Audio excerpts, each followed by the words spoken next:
Paul, thank you so much for coming to Montana. Thanks for having me, Larry. It's a pleasure being here. And of course, I'm here to check out your brand new 36th anniversary PAF along with your True Velvet pickups. But the real treat of this journey, of course, is to play your original 1959 Gibson Les Paul. So why don't you tell me a little bit about that particular guitar? I bought that guitar in 1974, and my collection has sort of become a Noah's Ark. What I wanted were the guitars that sounded and played the best. So in order to get on the boat, you kind of had to live up to a certain expectation, and that Cherry Sunburst certainly does.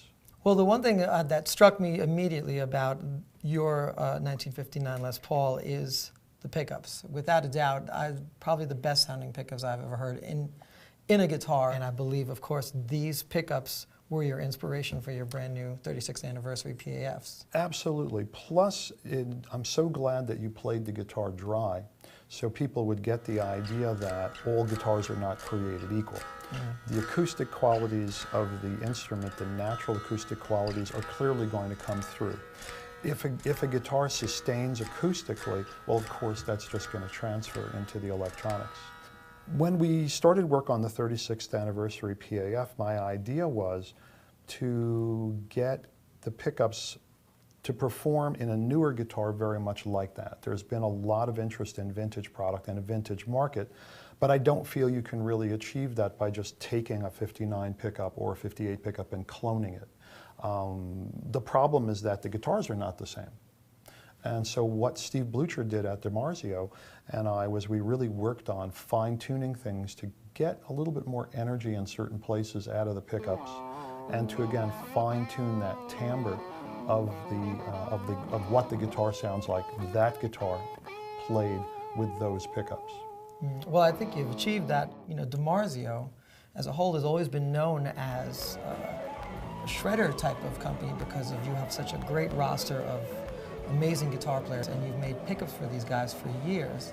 But here you are developing these really great sounding vintage voice type of pickups, and this seems to be a home run.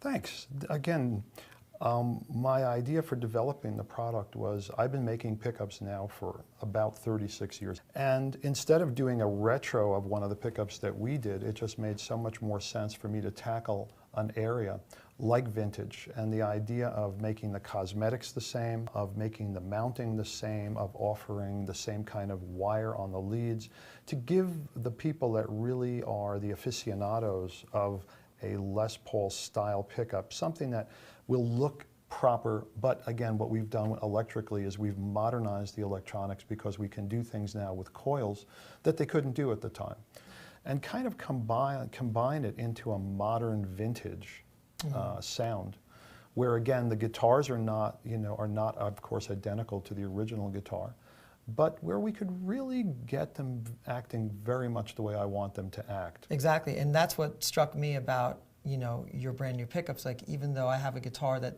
by comparison, it sounds a little brighter, I was able to put these pickups in there, and I was pretty much in the ballpark, which is pretty remarkable. And I think that might be why you have that you can basically pop these pickups into any guitar and get there.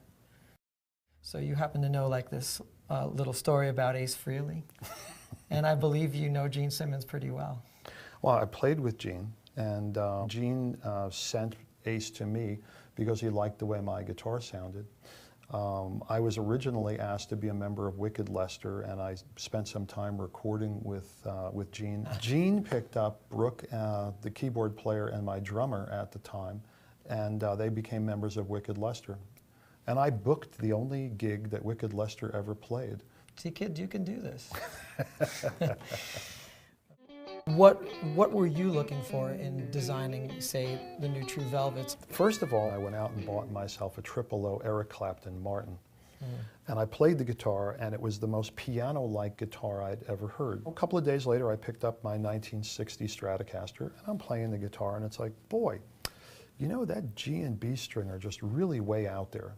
But I kept in the back of my mind that what I really wanted to do is get a much more even string balance out of the guitar. So The first thing was to get the volume from each string to be more even, and the only way you can do that, of course, is by adjusting the magnet stagger. The first thing I noticed about the True Velvet is that the pole pieces are slightly different than the normal staggered pole pieces. You did a little bit of magic on those. Mm-hmm. And also with a lot of the vintage guys, I mean, people were talking about various types of Alnico material. And, you know, we started experimenting with various Alnico 5s, Alnico 3, Alnico 2s, and we wound up liking the performance from the Alnico 2 magnets in that particular size. And they're really sparkly. I think they have a really nice sparkle to them, and they blend well and they combine well. There's a lot of roundness to the note, no matter what position I'm playing, whether I'm in the bridge, neck, or a combination. There's a lot to offer, so you can really hear the definition between the different sounds.